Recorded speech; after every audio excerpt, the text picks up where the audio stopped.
Most programs give you the ability to undo your last action or actions, which is great for fixing mistakes or trying something different. And in most programs, the keyboard shortcut for undoing an action is Command Z or Control Z on a PC. So if, for example, I delete a clip, I can just press Command Z to undo that. But what if I wanted to go back to a point 5 minutes ago or 30 minutes ago? Well, fortunately, Premiere Pro makes this relatively easy by using the History panel.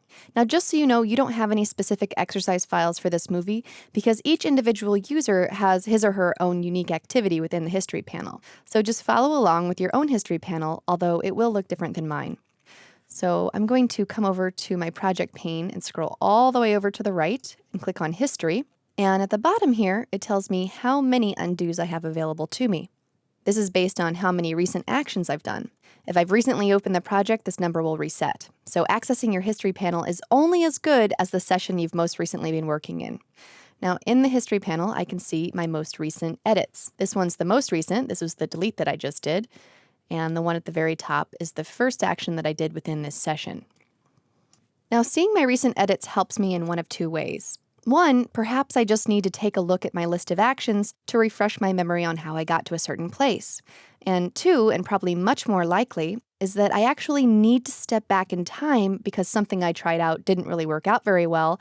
Maybe I messed things up and got things out of sync, or maybe I just liked the edit the way it was before I tried a bunch of stuff.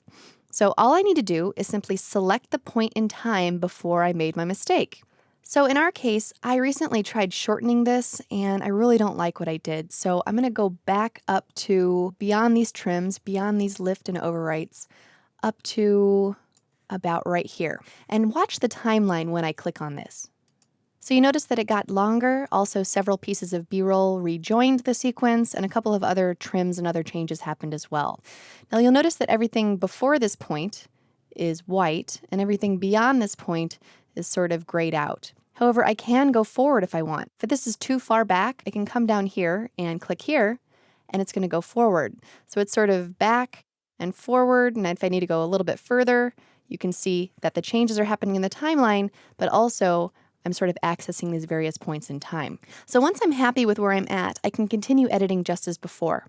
Now, one thing to keep in mind, however, is that as soon as I make my first new edit, everything that happened after my reset will disappear and all of my new edits will start from that point. So take a look here, and then I'm going to make an edit.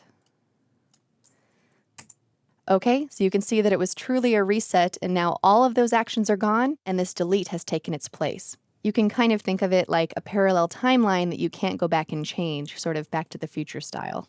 So needless to say, the History panel is a really useful tool, whether you just need to go back and check how you got to where you are, or even more so if you need to jump back in time and access an earlier point of your editing process.